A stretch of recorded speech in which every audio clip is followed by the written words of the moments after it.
Assalomu alaykum. Mana navbatdagi ishimiz bitdi, xudo xolasa.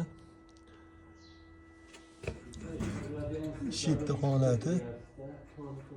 Hozir ikkinchi gruppani ham parametrlarini qaytarib joyiga qo'yib, ulab qo'yamiz.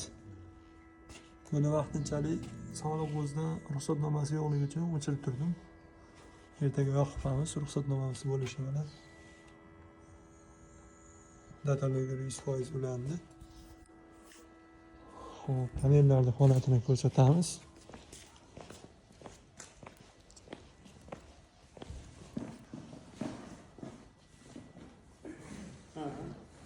Panellar mana janubga qaratilib o'rnatildi. O'rnatilgan holati ham mana tomni cho'qqisiga nisbatan urovень olinib, quyosh tomni narigi tomoniga o'tib ketgan taqdirda ham to'silib qolmaydigan holatda qo'yildi. 33 gradusga bir tomoni urovenya. 20 kilovatli 32 ta 625 Jinko paneli. 20 kilovatli inverter. Xo'p, manzil Farg'ona viloyat Furqat tumanida, Qo'qon tarafi. Xo'p, shitda ikkita gruppa bo'ldi. Ikkita DC avtomat 8 voltli, ikkita DC SPD 4 ta predator, ikkita 32 li 4 polisli avtomat. Sababi bu davlat toki tomonda nimadir bo'lib qolsa, inverterga zarar yetmasligi uchun davlat tokida korotkий zamыкание bo'lsa, inverterga zarar yetmasligi uchun bu o'chiradi. Inverterda zamыкание bo'lib qolsa, o'chirar ekan, adashib ketibman. Inverterda korotkий zamыкание bo'lsa, bu o'chiradi. O'chirishi oson bo'ladi. Hop, bu SPD qisqa me'yordan oshiq impulslarni, statik toklarni yo'qotadi. Hop, bu inverter ishlab turgan holatda davlat tokida korotkий zamыкание bo'lib qolsa, birinchi bo'lib bu tashlaydi.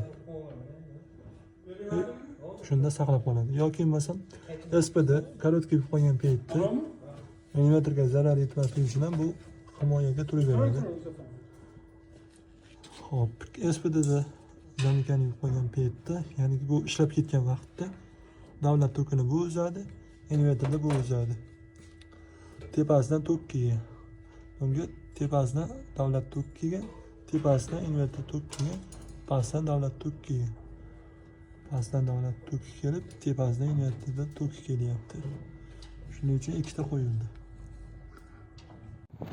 Assalomu alaykum, hurmatli elektriklar. Mana bugun quyosh panelimizni o'rnatib bo'ldik. Qo'qon shahar Beshariq tumanida. Ko'radiganlaringizdek 33 gradusda chiroyli qilib o'rnatib berdik. Jinko 625 panelimiz. Auxo Craft inverterlarimiz bilan yaxshilab baquvvatlab, qatirib, germetiklab, hammasini joyida qilib ishlatib klientga topshiryapmiz. Mana shu holatda o'rnatilgan panellarimiz. Endi har bitta paneldan panelga ulanish konnektorlarimizni mana shunaqa qilib himoyalab qo'ydik yomg'irdan, har xil nimadan. Endi o'zini himoyasi bor-ku. Endi yana ham xavfsizroq qilib qo'ydik. Birinchi o'rinda xavfsizlik bilasizlar. Har bittasini shunaqa qilib nima qilib chiqdik. Orasiga tiqib kirgizib.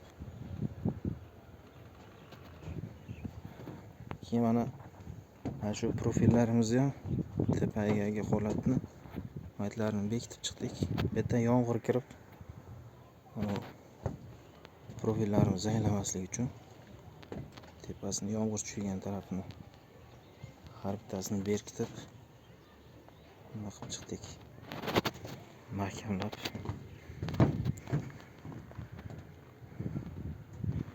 Xudo xolasa ishladi, hammasi joyida. Hozirgi soat 4 ni o'tyapti. Hali ham so'ylanish bo'lgani yo'q. Sababi Paneldan qatorgacha bo'lgan masofasi 3 metr. Shuning uchun hozirgi vaqtda ham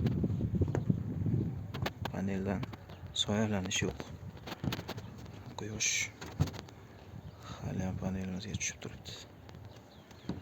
Bu ikkinchi qator. Shu emas.